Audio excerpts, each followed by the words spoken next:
I'd like to begin with a bit of a confession, so to speak, before I begin the contents of this Parshat share of Parshat Bo.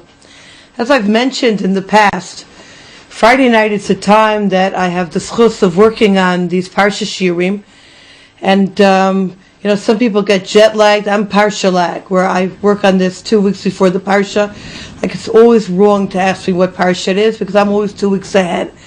So 2 weeks ago, I'm working on this Parsha, so I looked at the Shvilei Pinchas. I have my classic Sarim that I like to look at first, and I wait to be inspired.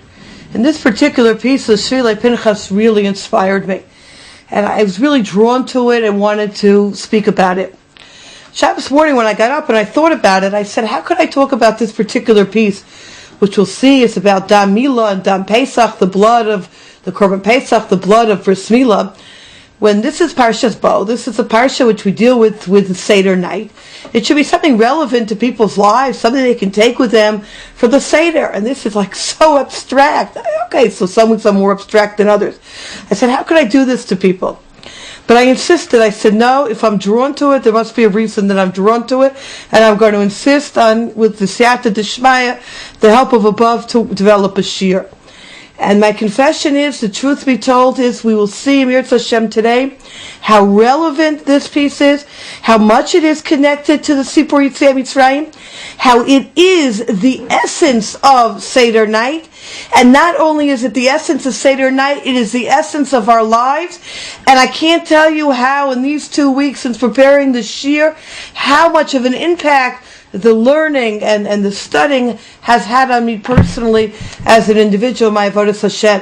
So I'm beginning with this confession, although it's really a confession, saying that I'm very excited about Yirtzeh Hashem sharing these ideas together, because I think they are incredible ideas, not only philosophically, but very much practically for our lives. So having said that, let's begin. The Pasuk tells us in Perek Yud Beis 1a, where Moshe called to all the elders of Israel and said to them, draw forth or buy for yourself one of the flocks for your families, and slaughter the Pesach offering. You shall take a bundle of hyssop and dip it into the blood that is in the basin, and touch the lintel and the 2 doorposts with some of the blood that's in the basin.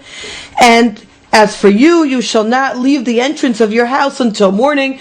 And this is what they were commanded to do on the night of Makas V'charos, on that king night of, ultimately will be the next morning at Yetziat Mitzrayim.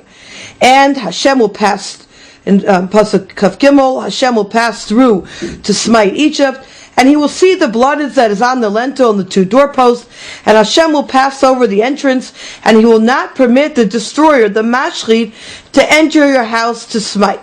And here is the operative pasuk for today.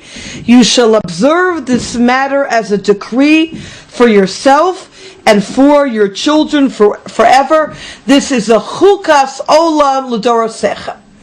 On this, that this is a decree of chukas olam forever l'dorosechem, the Shvilei Pinchas brings down the question of the Orach Chaim HaKadosh and the asterisks in 2. The Tamal kach b'Orach Chaim HaKadosh. Hine, we find that the Pshat HaKatuv, looking at the simple text, because it would seem that L'doros, for generations, we are commanded to put blood on our doorposts. He says we don't find this in any of the writings of our rabbis. We don't find this as even being a minhag. Right, there's Ashkenazi minhag in the Seder night, and Sephardi minhag, but I haven't seen, and that's what Orach Chaim HaKadosh is saying, no one ever puts blood or any semblance of what looks like blood on their doorposts. How do you understand that this is a chukas olam l'dor techem? How do you understand that this is a law, an unexplainable law forever? We don't do it today. So the Ramban and the Ibn Ezra try to argue that what's a chukas olam? It's a korban pesach. It's a paschal lamb. But if that's the case, and this should have said the chukas olam earlier in the psukim describing the korban pesach, not after the description of the blood on the doorpost. So how do we understand this chukas olam, that this is a law for all generations, when it's a law that we don't hold by today? So Shvilei Pinchas offers 2 philosophical constructs to answer these questions, and they're really one interrelated with the other.